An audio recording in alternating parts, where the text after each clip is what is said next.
Oh, hey, what's going on? So, I have a wedding to go to in like an hour, and I have no idea what I'm gonna do this week's video about, so I'm gonna do the most reasonable, rational, lazy thing, and make this week's video about, you guessed it, thermonuclear fusion. No, it's gonna be about weddings. And what makes us love them and hate them both at the same time?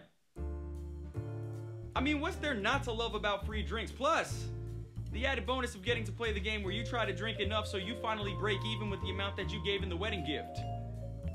Yeah. You might be saying, hey, what's there not to love about an open bar? Well, it's one of those things in life that you might love at the time, but then hate with every fiber of your aching body the next day. Because you missed half of the wedding reception because you passed out in the men's bathroom and had to be woken up by hotel security because you went too hard during cocktail hour. It reminds me of dating. It's like in the beginning, it's like, oh, this is a great idea. We should do this more often. Like, I'm so glad I did this. But in the end, it ends up in shame and regret and me huddled in the corner of the bathroom in the fetal position, crying and sweating and making bargains with God. Yeah. I'll never do that again. I mean, me, I love dancing. If there's ever a time or a place or an occasion where I could go dance, believe you're gonna find me out in the middle of the dance floor. And no, I don't have an ironing board. Stop judging me. Why do you need an ironing board when you have a perfectly good coffee table? Now, we are talking about a wedding, so there is a good chance that family will be there. And you can't really turn up too much because gangster rap really doesn't appeal to all of Aunt Gertrude's sensibilities. The good news is it might save you from yourself from twerking so hard on the bride that you knock her over in the middle of the dance floor and then causing a code red for the bridal party. Sorry about that, Lori. I'll never do that again.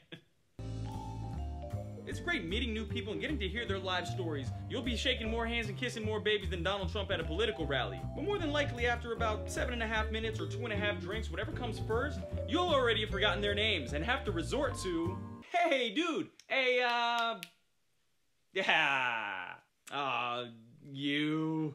Admitting that you forgot someone's name who you just met 7.5 minutes ago is far too embarrassing than to actually ask them their name again. Plus, I'm never gonna see these people again for the rest of my life anyway, right?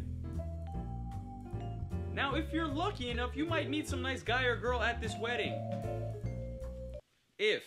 And if things go well enough, well, you might actually be able to turn this into an after party of two. Now, just because I'm single doesn't mean I'm gonna automatically start dating your friend that you introduced me to just because she's also single. Now, while being single is a prerequisite to starting a relationship, it is not a prerequisite to attraction. Say it with me, everybody. Single doesn't mean desperate. Most of the time. However, sometimes casualties do occur, which is another reason to hate the open bar. I'll never do that again. Catching up with friends that you haven't seen in a while is one of the best parts about going to weddings. You get to talk about old fond memories and stupid things that you used to do. It kind of gives you the opportunity to reconnect again. But at the same time, it's not always nice to see everybody that you haven't seen in a while. There's always some of those people that you wish you never saw again. Like those family members that hate each other but act like they love each other and then as soon as they turn around, curse them out. Yeah. Or like that random girl that you hooked up with who you never thought you were gonna see again and then just by some random stroke of luck happens to be the bride's best friend. Awkward. Like, how does that happen? And then you get the whole conversation about whatever happened to us. And there it is, my ongoing love-hate relationship with weddings. Hope you guys enjoyed and wish me luck. I forgot a card. Come on, Anthony.